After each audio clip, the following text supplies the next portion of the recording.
forget to subscribe my channel Hang Duk Mana. Sas. Assalamualaikum, selamat datang lagi ke channel Hang Duk Mana.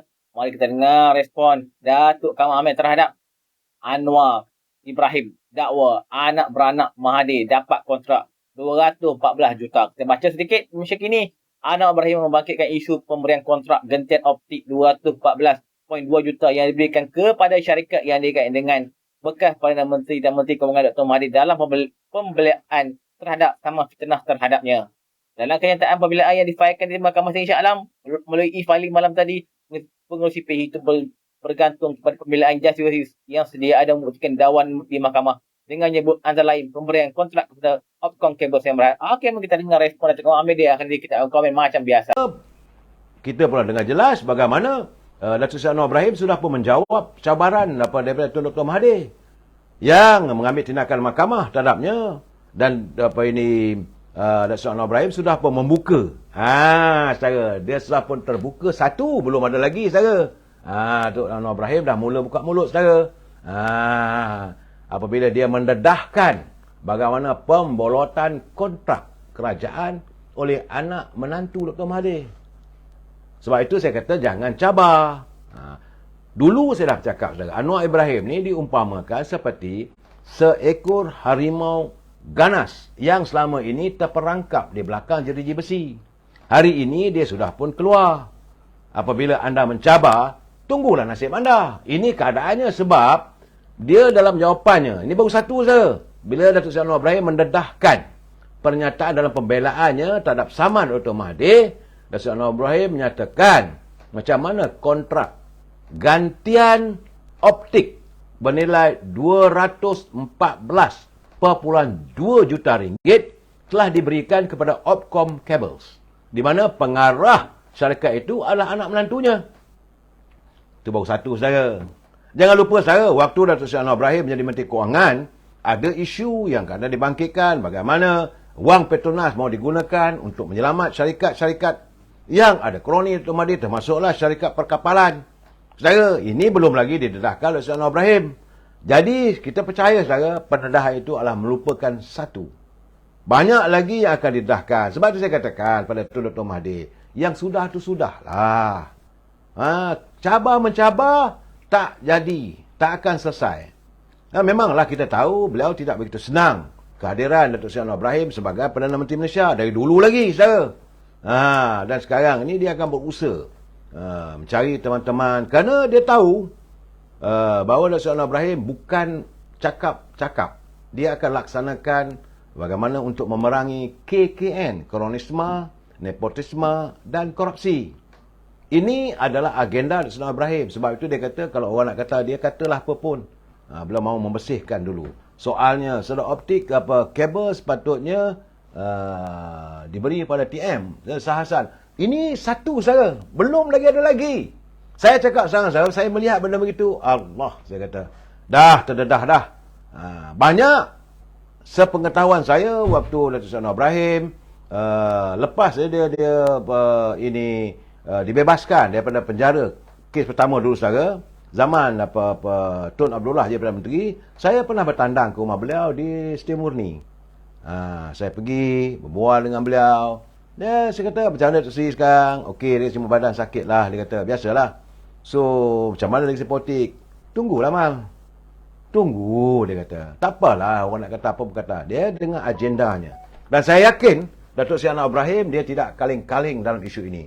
Pendedahan demi pendedahan pasti akan berlaku. Dan bersedialah sebab itu kepada teman-teman, khususnya yang berada di pihak pembangkang, saya kata sudah-sudahlah. Lebih baik keadaan sekarang ni, anda tidak memegang apa jawatan, retired totally. Berilah Datuk Seri Anwar Ibrahim dengan kumpulan anak-anak mudanya, ataupun parti-parti dalam UMNO sendiri yang melakukan islah dalam kepimpinan untuk menghantar muka-muka baru dalam gelanggang politik. Dan kita yang dah peringkat tua-tua ni, kita bantu mereka. Kita beri didikan. Kita semai satu bakat kepimpinan kepada mereka. Soal, saya yakin saudara, mereka yang berada dalam sana bukan bersih. Saya cakap terus terang, bukan bersih. Satu persatu ni nanti, kalau anda memikat, sebab saya kata jangan memikat. Saya dah bagi andaian. Saya kata, sudahlah Tun. Dah usaha begini Tun. Tak baik tua-tua nanti terbongkar. Eloklah Tun berehat. Bersama dengan anak cucu. Apa kekayaan dimiliki tu, just enjoy yourself lah. Begitu juga saya nasihat Datuk Ismail Sabri. Udahlah. Dah jadi Perdana Menteri, dapat pencen. Okey, tak payahlah nak ganggu-ganggu. Tak payah ada pertemuan bersama. Tak perlu. Berikanlah kepimpinan hari ini menjalankan tugas dan tanggungjawabnya. Kita peringkat yang ada pengalaman, bantu untuk memajukan negara, bukan mengeruhkan suasana. Saudara Lux Junior, kenapalah dengan Melayu ni? Asyik-asyik orang Melayu je kena siasat katanya. Kaum lain tak ada ke rasuah? Nak bongkar semua. Memang betul saudara. Saya juga bertanya. Sepatutnya sekarang ni mereka yang memberi rasuah juga perlu dibongkar. Dan cuma kita janganlah mempersoalkan tindakan itu saudara Lux Junior. Sekarang ni saudara macam Mak kata Mak Isam baru bertemu buku dengan ruas. Saudara Muhammad Harmi dia kata MIC habis musnah. Terus lenyap dari persada perkapalan dunia satu masa dulu. Habis harta negara musnah. Saudara, banyak orang tahu. Saya nak jelaskan di sini saudara. Mereka senarai dalam kepimpinan parti-parti pembangkang ni tidak bersih. Mereka semua dah ada dalam tabiran. Mereka semua pernah berada dalam kerajaan. Sama ada jadi menteri dalam kabinet, ataupun timbalan menteri, ataupun menjadi pengerusi GLC, syarikat-syarikat yang berkepentingan kerajaan. Mereka tidak sepi dari segi pandangan rakyat, pandangan masyarakat melihat bagaimana mereka tiba-tiba jadi orang kaya. Saudara jangan lupa, kita kenal siapa mereka. Macam saya katakanlah, kononnya hebat sangat dia Tanjung Karang tu. Kita kenal latar belakang dia. Kalau dia itu anak Sultan Brunei, bolehlah. Kalau orang ni macam dari Ketereh tu, dia anak Maharaja Arab, okeylah.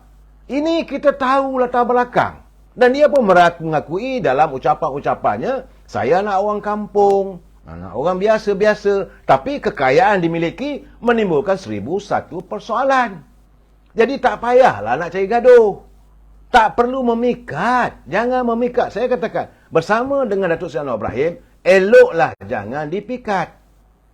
Harimau yang bertaring, yang terluka itu, jangan disegah. Anda disegah, ngap nanti. Jadi saudara Alia, dia kata Mak Lambung masih merasakan dia masih lagi PM. Saya rasa, saya dah bercakap. Sudah. Jadi okey nak pergi makan, nak makan tengah hari, nak makan papadam, nak makan roti canai, makan, tak ada masalah. Tak payahlah disiarkan dalam media sosial menggambarkan seolah-olah ada pertemuan.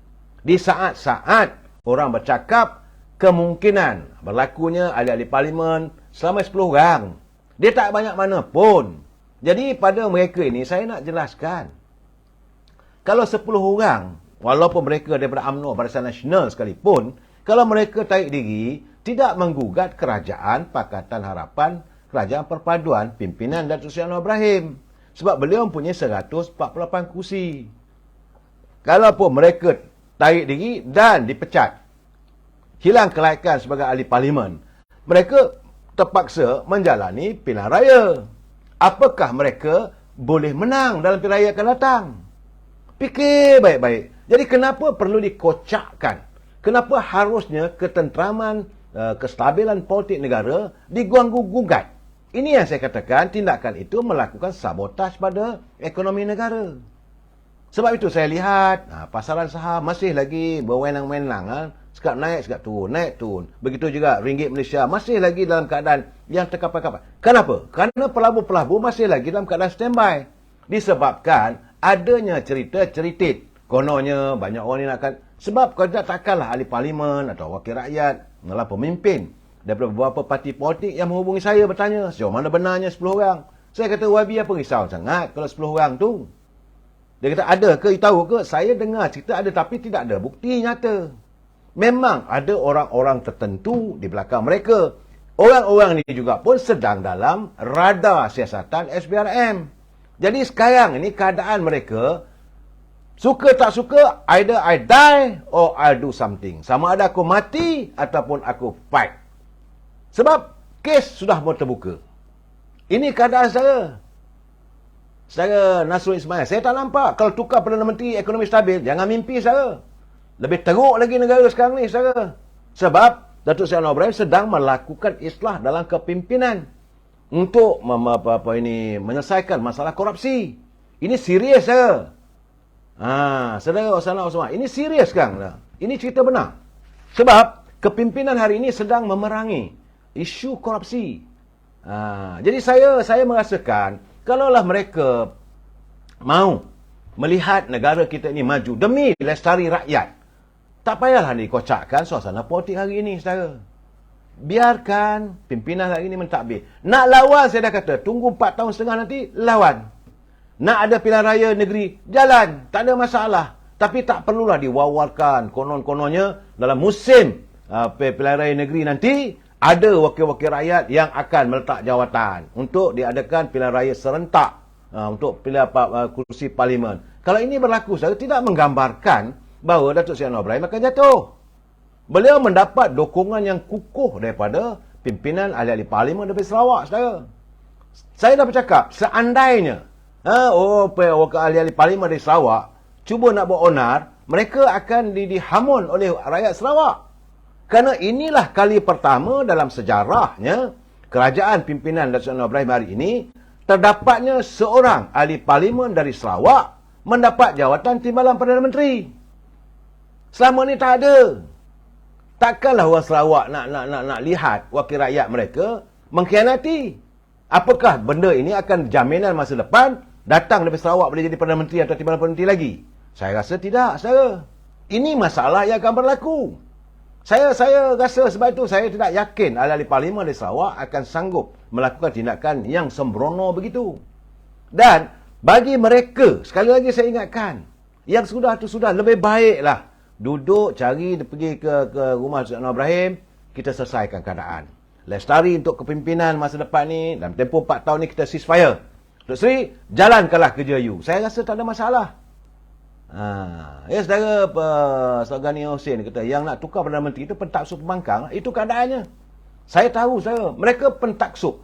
Matlamat mereka bila Datuk Anwar Ibrahim tidak jadi Perdana Menteri, adalah orang mereka jadi Perdana Menteri nak dapat projek.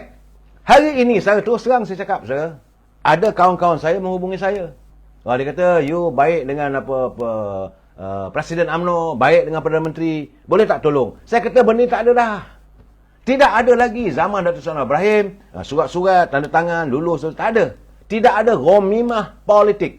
Tapi kalau anda, syarikat anda benar-benar berwibawa dan menawarkan harga yang mengikut spesifikasi ketetapan daripada pimpinan kerajaan, tak ada masalah. Dan kerana sekarang ni tender terbuka. Tak ada lagi. Saudara Yon. Okey, tuan-tuan, komen saya akan baca detail lagi daripada Malaysia Kini ini. Presiden PKI itu mendakwa anak sulung Mahathir Merizan menjadi pengarah Opcon kabel dari 1994 hingga 2021. Anak kedua Mak Morzani menjadi pengarah dari 2009 hingga 2019. Anak ketiganya pula Mukris menjadi pengarah dari 1994 hingga 2019. Dan isteri Mukris Nozita Zakaria menjadi pengarah dari 1995 hingga 2021. Mahathir adalah Perdana Menteri dan Menteri Pertahanan ketika kontrak itu diberikan. Mahathir menyaman Anwar berhubung dakwaan dia mengumpul kekayaan peribadi ketika menjadi Perdana Menteri. Menurut pernyataan pembelaan, Anwar yang juga Presiden PKR mendakwa selaku Perdana Menteri dan Menteri Kewangan pada masa itu pelentih mengawal Menteri Kewangan diperbadankan. MKD katanya memegang saham khas Golden Share yang memboleh kerajaan membuat keputusan penting dalam telekom yang menjalankan rundingan terus dengan Opcom untuk bekalan gentian optik berkenaan. Pada tempoh material tersebut, Opcom kabel dikawal oleh dan atau dimiliki oleh ahli keluarga pelantik seperti yang dijalankan dalam perenggan 61 di atas. Dalam kata lain, ahli-ahli keluarga pelantik mempunyai kepentingan yang besar dalam kabel Opcom kabel, kencana petroleum adalah dan atau untuk semua maksud dan tujuan sebuah syarikat yang dimiliki oleh atau dikawal oleh Morzani. Walaupun hanya ditubuhkan pada tahun 2001 dan tiada sebarang rekod prestasi yang diketahui, kencana petroleum telah diberikan lesen fabrika utama oleh Petronas. Lesen fabrika tersebut telah diberikan kepada kencana petroleum semasa pelantik adalah Perdana Menteri kata Anwar Ibrahim. Okey. Mari kita lepas ni kita akan dapat lihat banyak pendedahan-pendedahan tentang Mahathir yang telah mencabar Anwar dan saman Anwar ni. Okey, mari kita menyok kajian pada lebih baik. Assalamualaikum.